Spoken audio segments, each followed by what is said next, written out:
Praise the Lord. पुन्हा एक वार प्रभू परमेश्वराने त्याच्या सानिध्यामध्ये येण्यासाठी तुम्हाला आणि मला एकत्र केलं, याबद्दल त्याच्या नावाला धन्यवाद देऊ, त्याचे उपकार स्मरण करू. आज प्रियांनो, पुन्हा एक वार प्रभू परमेश्वराने आपणा सर्वांची एक उत्तम सहभागिता घडू दिली, याबद्दल त्याच्या नावाला धन्यवाद देऊ. आज हा चर्चचा पहिलाच दिवस आहे उघडण्याचा, आणि म्हणूनही आपण प्रभू परमेश्वराच्या नावाला धन्यवाद. प्रियांनो, या लॉकडाऊनच्या काळामध्ये काही सेवक मला भेटले आणि ते सेवक प्रियांनो गुंडाळ्यांबद्दल सांगत होते की आणखीन काही गुंडाळ्या सापडल्या आहेत आणि त्याबद्दल त्यांना फार कुतूहल वाटत होतं आणि त्या गुंडाळ्यांच्या संदर्भात ते मेसेज सांगण्याचा प्रयत्न करीत होते. परंतु प्रियांनो, या गोष्टीवर थोडंसं सविस्तर लोकांना समजावं, त्यामुळं आज आपण या ठिकाणी बोलत आहोत. प्रियांनो,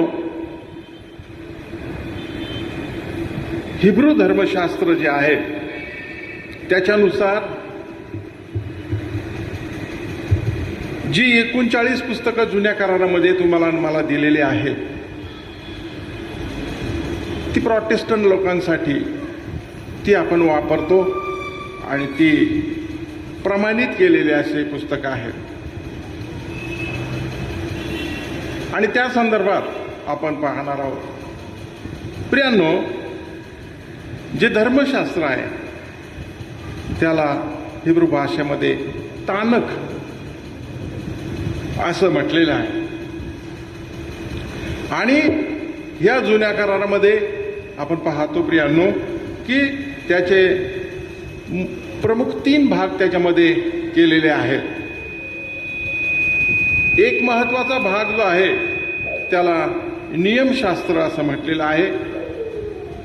यामध्ये बायबलमधील 5 पुस्तकांचा समावेश करण्यात आलेला आहे आणि या 5 पुस्तकांच्या समूहाला हिब्रू भाषेमध्ये तोराह असं म्हटलेलं आहे. तोराह असं नाव आहे. तसंच ग्रीक भाषेमध्ये त्याला पेंटाक्यूट असं म्हटलेलं आहे, म्हणजे 5 पुस्तकांचा संच, पेंटाक्यूट असं म्हटलेलं आहे. त्याच्यामध्ये प्रामुख्याने जुन्या करारातील 5 पुस्तकं, उत्पत्ती, निर्गम, लेवी, गणना, अनुवाद, हे पुस्तकं त्याच्यामध्ये आलेली आहेत. त्याचप्रमाणे दुसरा जो भाग आहे त्याला त्या पुस्तकाच्या संग्रहाला संदेष्टे असं म्हटलेलं आहे. हिब्रूमध्ये त्याला नबीईम असं म्हटलेलं आहे. नबीईम. त्या भागामध्ये आपण पाहतो यहोशवा, शास्ते, शमुवेल, पहिले राजे, दुसरे राजे, यशा, इर्माया, यशकेल, अशी एकूण प्रियांनो 21 जी पुस्तकं आहेत संदेष्ट्याने लिहिलेली, त्याचा समावेश त्याच्यामध्ये करण्यात आलेला आहे. आणि तिसरा जो भाग आहे त्याला शास्त्रलेख, लिखाण असं म्हटलेलं आहे आणि हिब्रू भाषेमध्ये त्याला केथुविम असं संबोधण्यात आलेलं आहे. आणि या केथुविममध्ये प्रामुख्याने स्तोत्रसंहिता, एस्तेर, नीतिसूत्र, दानिएल, रूथ, उपदेशक, विलापगीत, एजरा, नेहम्या, पहिले इतिहास, दुसरे इतिहास, अशी 13 पुस्तकं त्याच्यामध्ये आलेली आहेत. असं एकूण प्रियांना आपण पाहिलं की पहिल्या भागामध्ये 5, दुसऱ्यात 21 आणि तिसऱ्यामध्ये 13 असे एकूण मिळून 39 पुस्तकं जुन्या करारामध्ये प्रमाणित केलेली पुस्तकं आहेत. आणि प्रोटेस्टंट आपण जे म्हणतो स्वतःला, ते आपण प्रोटेस्टंट लोक ह्या 39 पुस्तकाचा जुना करार वापरतो, कारण पवित्र आत्म्याने प्रेरित झालेल्या लोकांनी देवापासून आलेला संदेश त्याच्यामध्ये लिहिलेला आहे आणि त्यालाच प्रमाणित केलेला आहे.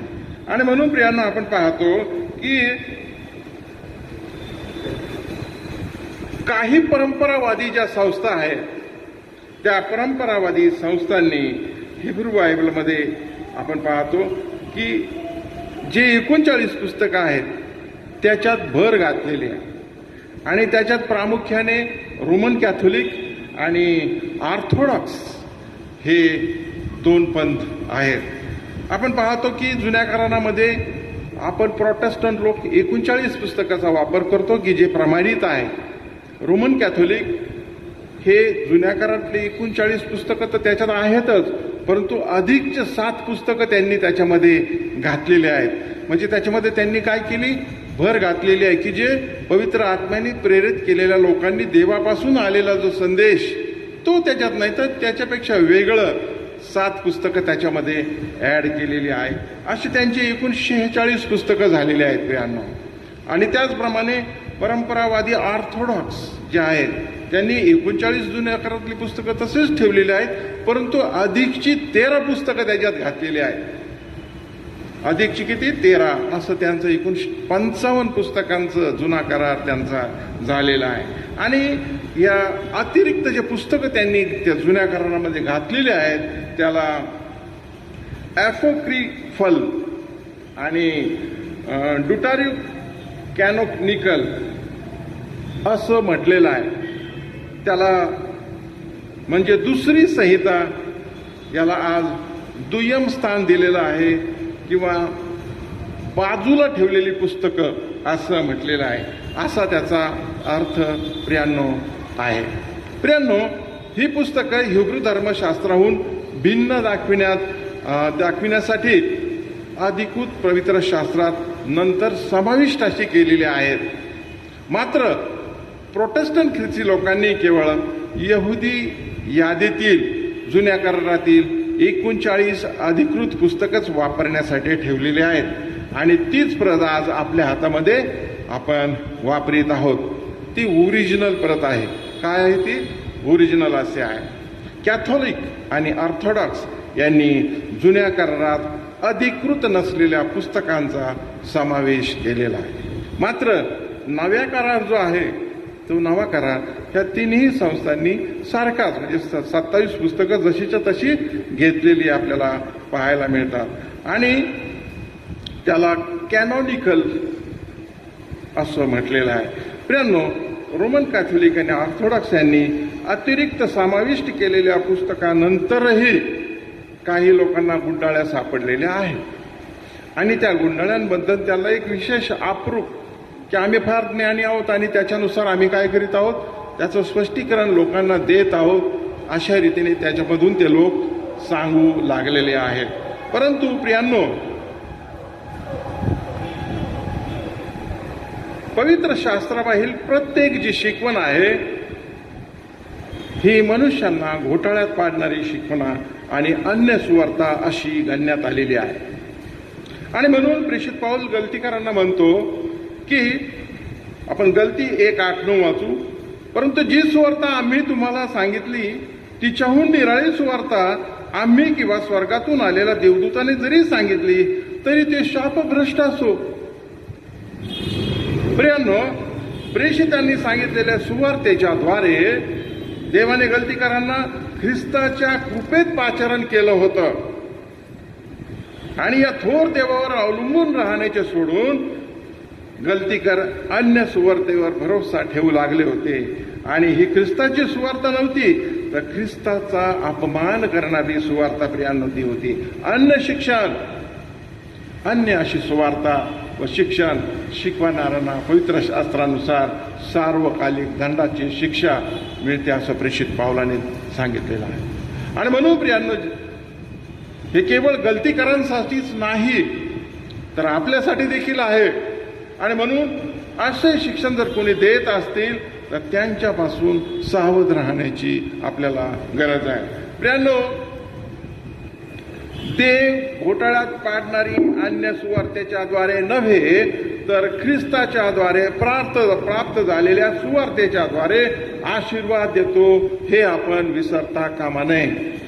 प्रियांनो, आणि म्हणून कुठल्याही प्रकारे देवाच्या शुभवर्तमानात फेरबदल करण्याचे आपण धैर्य करू नये आणि कुणीही करू नये प्रियांनो, अथवा त्यात काही भर घालू नये.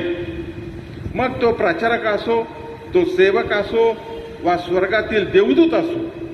प्रियांनो, कुणीही असो, वचनामध्ये भर घालण्याचा अधिकार त्याला पवित्र शास्त्राने आणि दिलेला नाही. आणि म्हणून जर कोणी असे करतो तो शापभ्रष्ट आहे असं आपल्याला पाहायला मिळतं.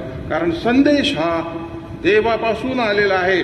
2 पेत्र 1:21 आपण जर पाहिलं तर हा संदेश देवापासून आलेला आहे. आणि म्हणून वचन सांगणाऱ्याने विश्वासूपणे देवाचे वचन सांगावे अथवा शिकवावे. आणि वचन ऐकणाऱ्याने देखील बिरोया येथील मंडळीप्रमाणे, त्या लोकांप्रमाणे प्रियांनो, सेवकांनी सांगितलेली जी सुवार्ता आहे, ज्या गोष्टी आहेत त्या पवित्र शास्त्रात जशाच्या तशा आहेत का नाही याची पडताळणी करणं अत्यंत गरजेचं आहे. आपण प्रियांनो पाहतो बिरोया येथील मंडळी मोठ्या मनाची होती. सेवकाने सांगितलं ते जसंच्या तसं आहे का नाही याबद्दल ते खात्री करीत होते. आणि म्हणून प्रियांनो, तुम्हाला आणि मला देखील त्याप्रमाणे खात्री करण्याची गरज आहे. काही लोक प्रियांनो सुशिक्षण ऐकून न घेता नवीन शिक्षकांची गर्दी करताना दिसतात. प्रियांनो, काही लोक एकाच ठिकाणी सत्य वचनात टिकून राहत नाहीत.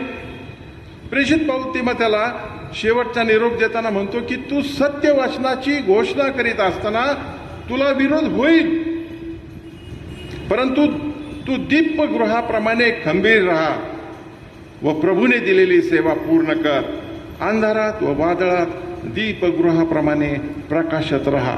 किती संकट आले, किती विरोध झाला तरी तू खंबीरपणे राहा आणि सर्व प्रकारच्या सहनशीलतेने व शिक्षणाने तू दोष दाखव, निषेध कर आणि बोध कर असं त्याने सांगितलं. आणि प्रियांनो, असं असलं तरी तुला विरोध कमी होणार नाही असं तो त्याला सांगतो. कारण आपलं मनोरंजन करणारे व भावांना उत्तेजित करणारे संदेश देणारे उपदेशक लोकांना हवे असतात. त्यांना सत्य ऐकण्याची इच्छा नसते प्रियांनो, त्यांना कल्पित गोष्टी ऐकण्यात आनंद होत असतो. आणि म्हणून प्रियांनो, अशाही वातावरणात आपण सत्याची घोषणा करणारे असलं पाहिजे आणि प्रभूने दिलेली सेवा पूर्ण करणे हेच आपलं ध्येय असलं पाहिजे. अशा प्रकारे तिमोथेला त्याने सांगितलं. आपण कदाचित एकटे असू प्रियांनो, परंतु आपण प्रभूने दिलेली सेवा करीत आहोत हे विसरता कामा नये. आणि म्हणून दीपगृह प्रियांनो एकटाच असतो तरी तो प्रकाशातच राहतो. त्याच्याकडे पाहून जहाजातील लोक येत असतात.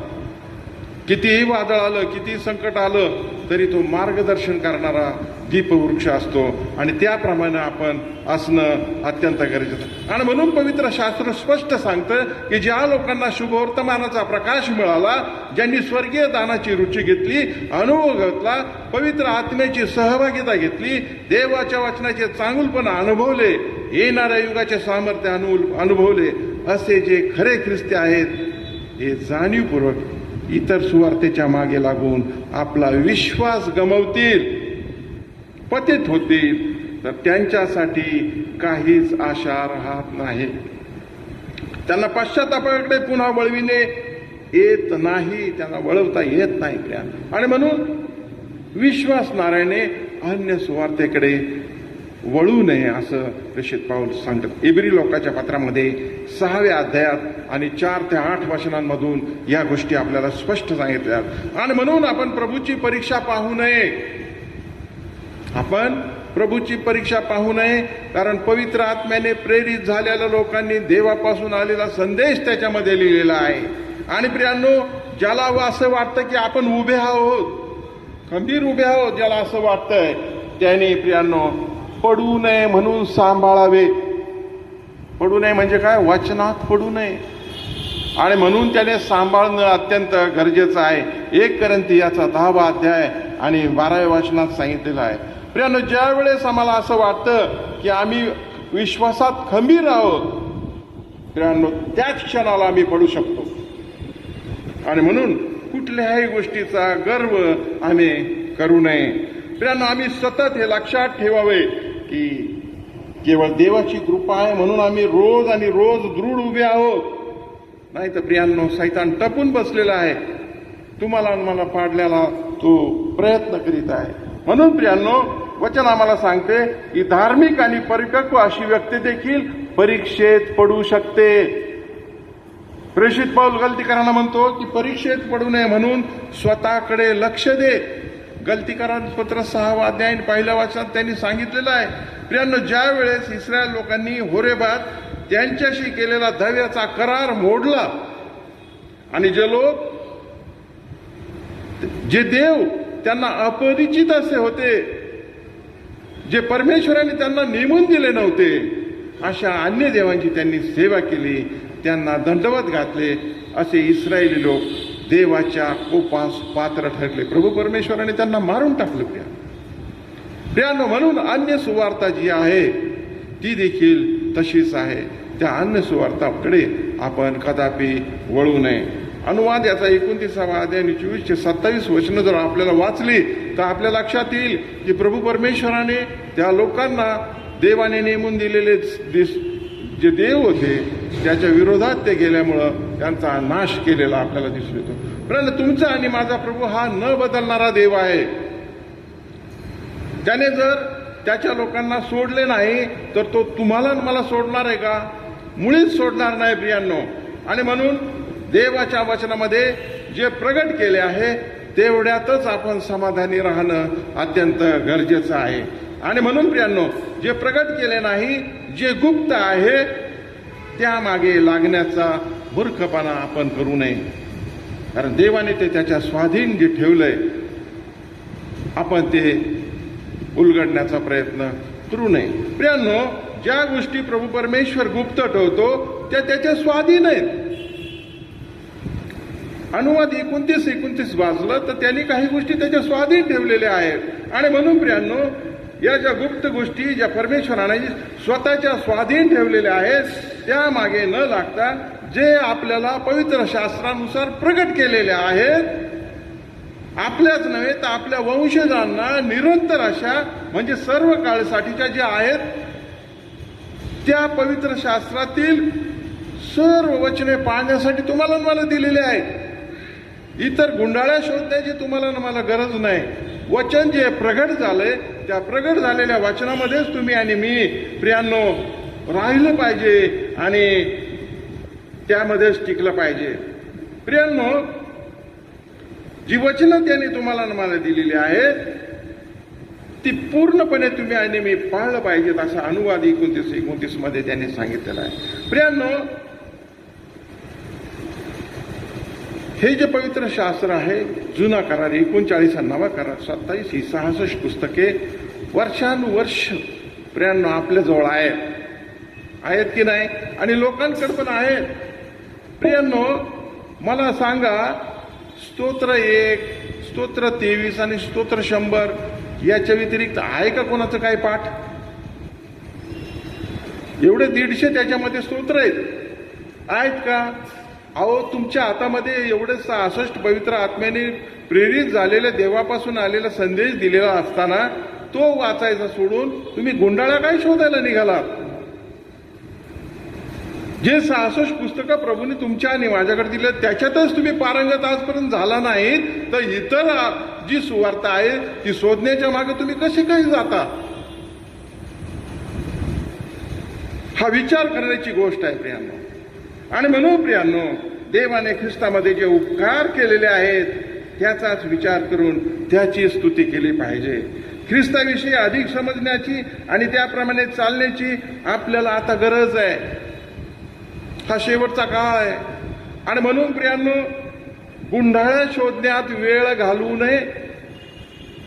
त्याचा काहीही उपयोग होणार नाही.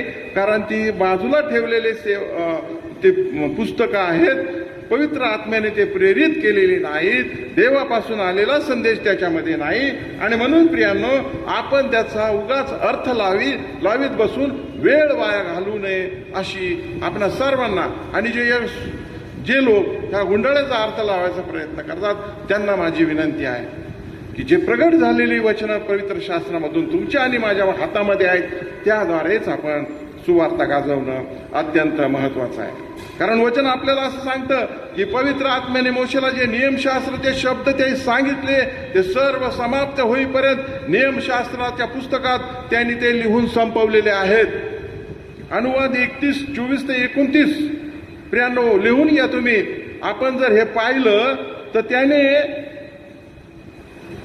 संपूर्ण जे पवित्र आत्म्याने सांगितलं ते इथपासून तर इथपर्यंत लिहून ठेवलेला आहे. आणि म्हणून प्रियांनो, मोशे म्हणतो की मी जिवंत आहे, तोच तुम्ही परमेश्वराविरुद्ध बंड करीत आला आहात, तर मी मेल्यावर काय कराल?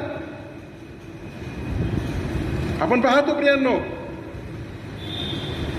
त्या लोकांनी मोशे जिवंत असतानाच बंड केलेलं आहे. देवापासून आलेला संदेश त्यांनी पाहिलेला आहे, देवाची समक्षता त्यांनी जाणलेली आहे, तरी त्यावेळेस त्यांनी बंड केलं प्रियांनो. आणि म्हणून मोशेला भीती वाटली प्रियांनो. त्याला भीती होती की हा जो देवाचा ग्रंथ आहे त्या अथपासून इथपर्यंत लिहून पूर्ण केलेला आहे, त्यामध्ये हे लोक भर घालतील ही त्याला भीती होती. आणि म्हणून त्याने लिहून ठेवलं प्रियांनो. अनुवाद 31 आणि 24 वचन जर आपलं वाचलं तर आपल्या या गोष्टी लक्षात येतील. प्रियांनो, आजही या अथपासून इथपर्यंत लिहिलेल्या देवाच्या ग्रंथाला सोडून प्रियांनो की जो पूर्ण आहे, गुंडाळ्याच्या द्वारे भर घालण्याचा व्यर्थ प्रयत्न करीत आहेत काही लोक. प्रियांनो, देव सर्व काही जाणणारा आहे. मग त्याला काही या गुंडाळ्याबद्दल माहीत नव्हतं का? तो सर्वज्ञ आहे ना, त्याला माहीत नव्हतं? माहीत होतं प्रियांनो. तर असं मुळीच नाही, त्याला सर्व माहीत आहे. त्याला जर या गुंडाळ्या पवित्र शास्त्रामध्ये जर घ्यावायच्या असत्या तर त्याला कोणी मना करू शकला असतं का? मुळीच नाही. आणि म्हणून प्रियांनो, ज्या अर्थी त्या पवित्र शास्त्रामध्ये घेण्यात आलेल्या नाहीत त्या अर्थी त्या बाजूला ठेवलेल्या आहेत, हे आपण समजून घेणं अत्यंत गरजेचं आहे. प्रियांनो, मर्त मनुष्याला देवाच्या योजना आणि उद्दिष्ट हे उमगत नाही, म्हणून तो अशा प्रकारे वागतो. आणि म्हणून प्रियांनो, देवाच्या मनाचा थांग कोणाला लागेल काय? कदापि नाही. आणि म्हणून स्वतःला ज्ञानी आणि विचारवंत समजणाराचा अतिशहानपणा प्रभू पुढे टिकत नाही.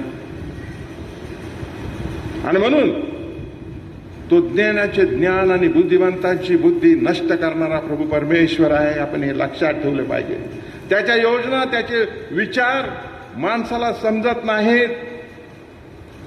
यहुद्यांचा मूर्खपणा आणि आंधळेपणाबद्दल परमेश्वर काय म्हणतोय आपण पाहू. यशाया 29:13 आणि 14. यशाया याचा 29वा अध्याय 13 आणि 14.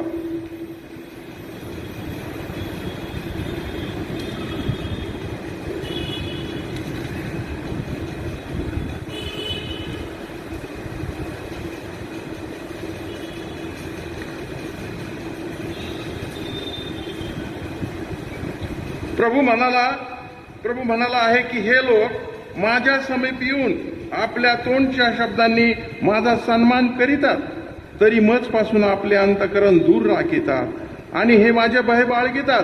ते केवळ मनुष्यांनी पडविलेल्या आज्ञेप्रमाणे बाळगतात.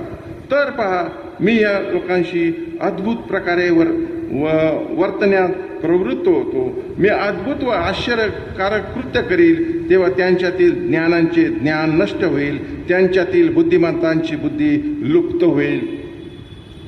कुठे गेली या लोकांची बुद्धी?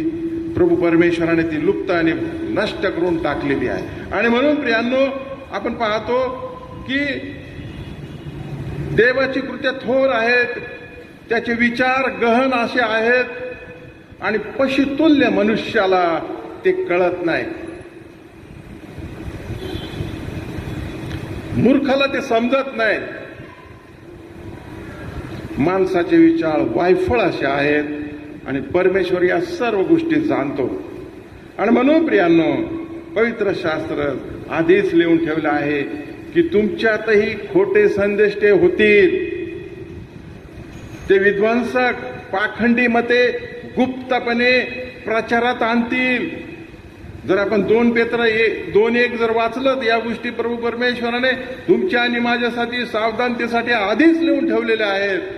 आणि म्हणून प्रियांनो, प्रेषित पाऊल तिमोथेला म्हणतो की तू इफिसात राहा आणि खोट्या शिक्षकांना सांग की तुम्ही अन्य शिकवण शिकवू नका. त्यांनी ताकीद दिली. आणि म्हणून प्रेषित पाऊल रोमकरांना म्हणतो की जे शिक्षक शिकून घेतले त्यांच्या विरुद्ध जे फुटीवर अडथळे आणणारे आहेत त्यांना लक्षात ठेवावं, त्यांच्यापासून दूर राहा. हा सावधानतेचा इशारा त्याने दिलेला आहे. रोमकराचं पत्र याचा 16वा अध्याय 17व्या वचनात त्यांनी स्पष्ट सांगितलेलं आहे. आणि म्हणून प्रियांनो, फुटी पाडणे हे सैतानाचं प्रभावी हत्यार आहे, हे आपण समजून घेतलं पाहिजे. मंडळीचा त्यामुळे नाश होतो. आणि म्हणून प्रियांनो, फुटी आणि अडथळे निर्माण करणाऱ्यापासून आपण दूर राहणं अत्यंत गरजेचं असं आहे, असं प्रेषित पाऊल आपल्याला सांगतो. प्रियांनो, या पवित्र शास्त्रातील ख्रिस्ताच्या शिक्षणाला चिटकून न राहता जो पुढे पुढे जातो त्याला देव प्राप्त झालेला नाही. 2 योहान याचा 9वा अध्याय 2 योहान 9:7 यामध्ये या गोष्टी प्रियांनो 9 आणि 10 यामध्ये या गोष्टी लिहिलेल्या आहेत. प्रियांनो, जो पुढे पुढे जातो तो कोण आहे? तर जो ख्रिस्ताच्या शुभवर्तमानाने समाधानी नाही तो पुढे पुढे जाणार आहे. आणि म्हणून अशी व्यक्ती नवीन शिकवण, नवीन तत्वज्ञान, नवीन जागतिक ज्ञान प्राप्त करण्यासाठी पुढे पुढे पुढे पुढे चाललेला असतो.